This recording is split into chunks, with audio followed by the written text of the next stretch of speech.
Hello students, इससे पिछले video में हम लोग अकाउंटिंग के कुछ बेसिक टर्म्स किए थे और कुछ बेसिक टर्म्स आज के वीडियो में करेंगे और अगर कुछ बच जाए तो उसको नेक्स्ट वीडियो में करेंगे। तो देखते हैं आज हम लोग कितना कर सकते हैं। ठीक है, फर्स्ट देखते हैं एक्सपेंडिचर। एक्सपेंडिचर क्या है? एक्सपेंडिचर किसे कहते हैं? बेनिफिट के पर्पज से किए गए खर्च को एक्सपेंडिचर कहते हैं। Like purchase of building, purchase of land, plant, machinery, purchase of goods.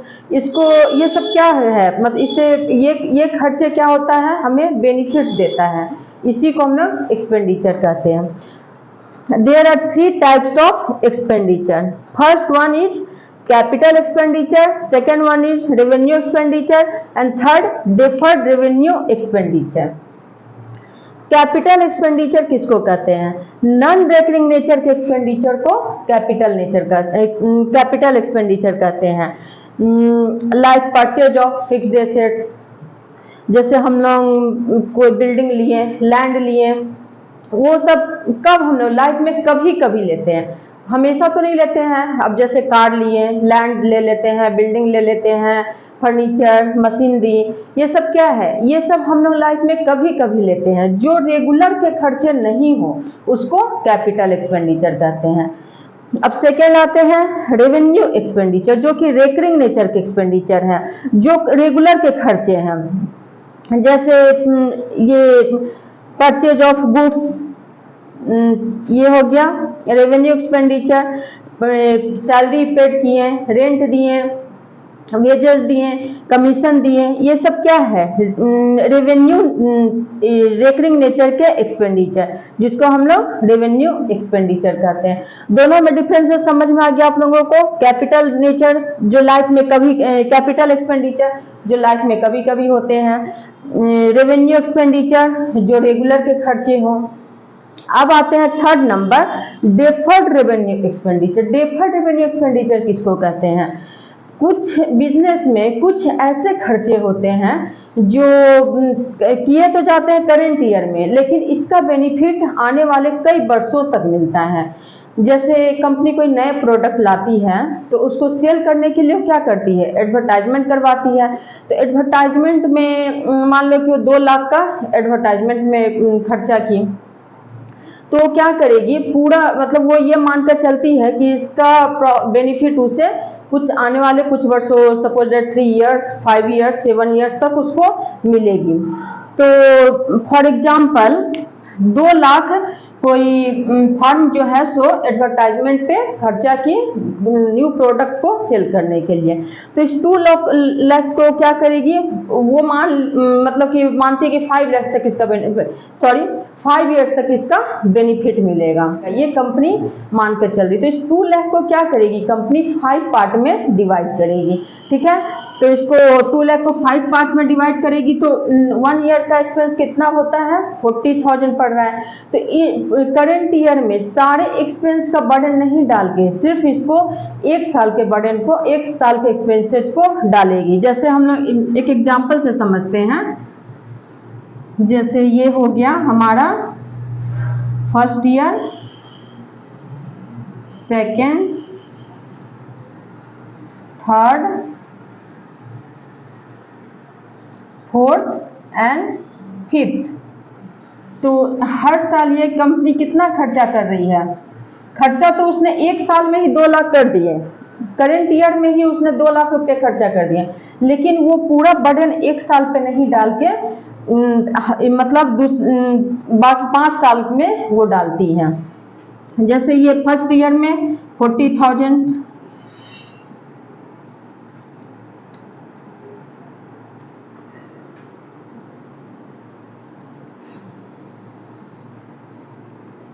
$2 lakh को क्या की, 5 पार्ट में डिवाइड कर दी, क्योंकि कंपनी ये मान के चली कि 5 इयर्स तक इसे बेनिफिट मिलने जा रहा है। तो 2 लाख को क्या की, 5 पार्ट में डिवाइड कर दी। तो एक साल का कितना पड़ा, 40,000। तो इस 40,000 को क्या करेगी कंपनी, प्रॉफिट एंड लॉस के एक्सपेंस साइड में लेगी, सिर्फ 40,000 को। प्रॉफिट एंड लॉस के क्या करेगी, एक्सपेंस साइड में लेगी। बाकी जो बच रहा है 1,60,000 अनरिटर्न पोर्शन जो है 1,60,000 है अनरिटर्न पोर्शन, उसको कहाँ डालेगी, उसको ये मान के चलती है कि ये एसेट्स हुआ तो उसको बैलेंस शीट के एसेट साइड में डाल देगी। ये 1,60,000 को बैलेंस शीट के एसेट साइड में कितना डालेगी, 1,60,000। फिर सेकेंड ईयर क्या करेगी, ये हो गया खत्म। अब ये सेकेंड ईयर इस 40,000 को प्रॉफिट एंड लॉस में लेगी, इस सेकेंड ईयर को 40,000 लेगी, फर्स्ट सेकेंड 40,000 ली। अब कितना बच गया, 1,20,000 जो कि बैलेंस शीट के एसेट साइड में जाएगा।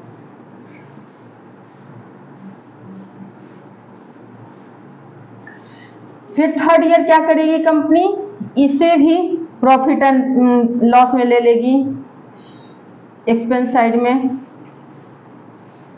और फिर अब इधर कितना बचा, अनरिटर्न पोर्शन कितना है 80,000 बैलेंस शीट के एसेट साइड में ले ली। और फोर्थ ईयर फिर प्रॉफिट एंड लॉस में लेगी ये 40,000। अब अनरिटर्न पोर्शन कितना बचा 40,000, इसे ले ली एसेट साइड बैलेंस शीट के। तो ये क्या हो गया, पूरा खत्म हो गया। अब बाकी जो 40,000 बचा इसे फिफ्थ ईयर में 40,000 ले ली, 2 लाख खत्म हो गया।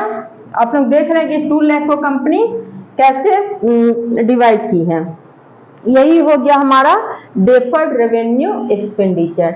आप लोगों को अच्छे से समझ में आ गया कि एक्सपेंडिचर के कितने टाइप्स होते हैं और तीनों तरह के एक्सपेंडिचर कैसे होते हैं। अब हम लोग देखेंगे कि एक्सपेंस किसको कहते हैं। गुड्स, किसी भी गुड्स के प्रोडक्शन से लेकर सेल करने तक जो भी कॉस्ट आता है उसको हम लोग एक्सपेंस कहते हैं। जैसे किसी गुड्स को तैयार करने में, फिनिश करने में पहले रॉ मटेरियल्स की जरूरत पड़ती है, फिर लेबर चार्ज लगा, उसके बाद गुड्स को मार्केट तक पहुंचाने में एडवर्टाइजमेंट करना पड़ा, फिर सरकार को कुछ टैक्स पे करना पड़ा। ये सब क्या है, ये सब एक्सपेंसेज है प्रोडक्शन से लेकर सेल करने तक गुड्स को, इसी को हम लोग कहते हैं एक्सपेंस। ठीक है, एक्सपेंस समझ गए आप लोग। अब देखेंगे थर्ड नंबर रेवेन्यू। रेवेन्यू किसे कहते हैं, गुड्स को सेल करने पर जो भी अमाउंट हमें मिलता है उसे रेवेन्यू कहते हैं। जैसे किसी भी गुड्स को हम लोग बेचे, किसी गुड्स का कॉस्ट कितना है 4 लाख है, ठीक है, और उसको हम लोग बेचते हैं 5 लाख में, तो 4 लाख क्या हो गया, एक्सपेंस हो गया, और 5 लाख क्या हुआ, रेवेन्यू हो गया। ठीक है, समझ गए रेवेन्यू। अब इनकम, अब फोर्थ नंबर क्या है, इनकम। इनकम और रेवेन्यू, यहाँ बहुत से लोग कंफ्यूज कर जाते हैं कि इनकम और रेवेन्यू तो वही हुआ। नहीं, रेवेन्यू, इनकम होता है एक्सपेंस और रेवेन्यू का जो डिफरेंसेज होता है उसको इनकम कहते हैं। मान ले कि ये एक्सपेंस हो गया, एक्सपेंस हुआ 4 लाख के गुड्स को 5 लाख में बेचे, तो revenue, income is equal to, income क्या हुआ, income is equal to revenue minus expense.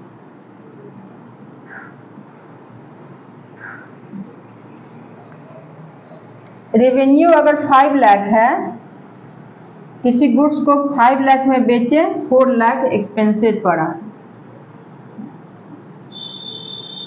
तो इनकम कितना हो जाएगा 1 लाख।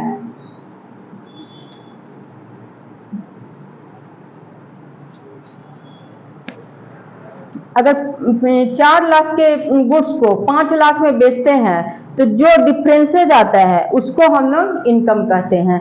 जैसे रेवेन्यू हुआ 5 लाख, एक्सपेंस हुआ 4 लाख, तो इनकम कितना हुआ 1 लाख, इसी को हम लोग इनकम कहेंगे। अब आप लोग समझ गए एक्सपेंस, रेवेन्यू और इनकम, ये तीनों में आप लोगों को डिफरेंसेस समझ में आ गया। एक्सपेंस किसको कहते हैं, कॉस्ट के प्रोडक्शन से सेल करने तक जो भी खर्चे आते हैं उसको एक्सपेंस कहते हैं। रेवेन्यू किसे कहते हैं? किसी भी गुड्स को सेल करने पे जो अमाउंट मिलता है उसको रेवेन्यू कहते हैं। इनकम किसको कहते हैं? Selling price revenue minus expense is equal to income. ठीक है, यहां तक समझ गया। अब देखते हैं प्रॉफिट। प्रॉफिट क्या है? Profit is the excess of total revenue over total expense. जैसे टोटल रेवेन्यू और टोटल एक्सपेंस जब रेवेन्यू एक्सेस हो एक्सपेंस से तो प्रॉफिट होता है। जैसे कोई कंपनी का अकाउंटिंग पीरियड है 2022, 1 अप्रैल 2022 एंड उसका ईयर एंड होता है 31 मार्च 2023। तो trading and profit and loss account बनाती है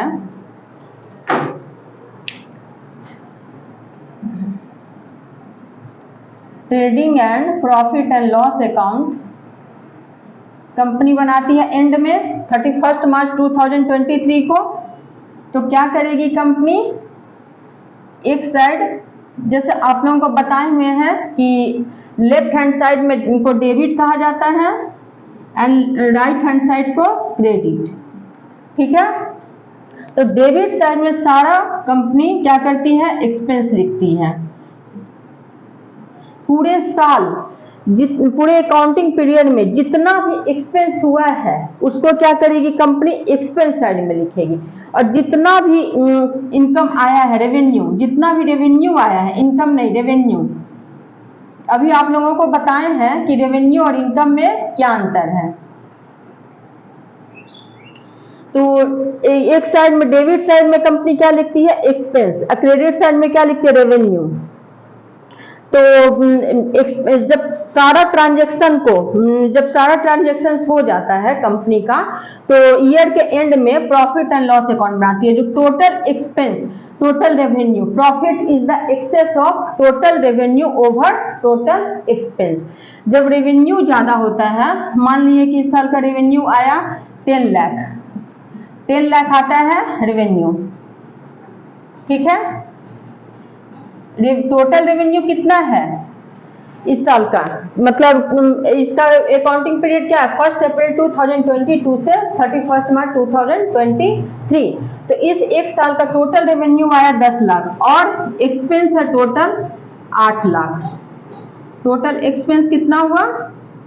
8 लाख। तो 2 लाख जो हमारा बैलेंस है वो हो गया प्रॉफिट। ये इसको कहेंगे प्रॉफिट। समझ में आ गया आप लोगों को कि प्रॉफिट क्या होता है। अब इसी का अपोजिट लेते हैं लॉस। लॉस किसको कहते हैं?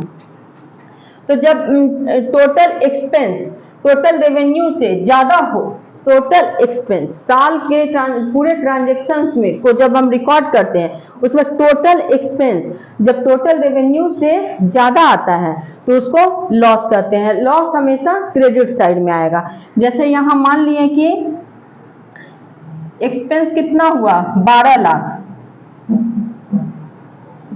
एक्सपेंस कितना आ रहा है? 12 लाख। और रेवेन्यू कितना है? 10 लाख। जो 2 लाख का जो डिफरेंसेज आ रहा है वो हो गया लॉस। ये हो गया लॉस। समझ में आ गया? जब टोटल एक्सपेंस टोटल रेवेन्यू से ज्यादा हो तो लॉस होता है, और जब टोटल रेवेन्यू टोटल एक्सपेंस से ज्यादा हो, टोटल रेवेन्यू जब टोटल एक्सपेंस से ज्यादा हो तो प्रॉफिट आता है।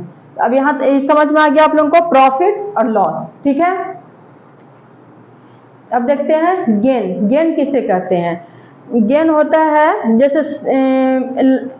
जैसे किसी फिक्स्ड एसेट्स को सेल किए, 20 लाख के बिल्डिंग को 25 लाख में सेल किए, तो जो 5 लाख का अमाउंट है, 5 लाख जो हमें मिला एक्स्ट्रा, उसको गेन कहते हैं।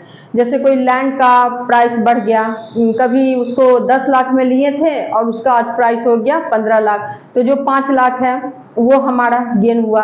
कोर्ट में कोई मुकदमा चल रहा है, उसमें जीत गए, वो हमारा गेन हुआ। तो गेन का मतलब समझ में आ गया। अब देखते हैं परचेजेज किसको कहते हैं।